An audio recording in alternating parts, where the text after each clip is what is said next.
ভাই দেখি একটু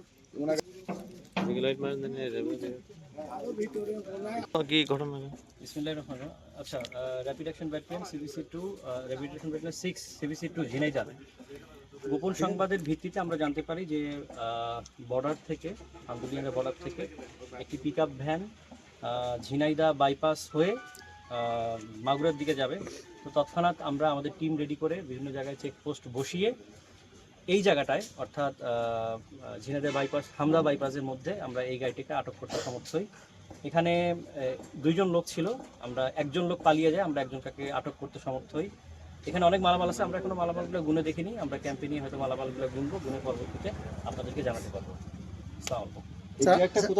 আচ্ছা, আমরা জানতে পেরেছি ট্রাকটা আসলে কালীগঞ্জ থেকে আসতেছিল, কালীগঞ্জ থেকে এটা মাগুরের দিকে যাওয়ার কথা ছিল আর কি। আমরা গোপন সংবাদের ভিত্তিতে আমরা এটা জানতে পেরেছিলাম। ড্রাইভার যিনি উনি আটক হয়েছেন না আরো একজন ব্যক্তি আছেন নাকি? বলতেছেন যে উনি এখানকার সহযোগী ছিলেন, হেল্পার ছিলেন। স্যার আনুমানিক কোনো ধারণা আছে? ঠিকানা জানা গেছে কিনা? নাম ঠিকানা এখনো কোনো নাম ঠিকানা জানা যায়নি।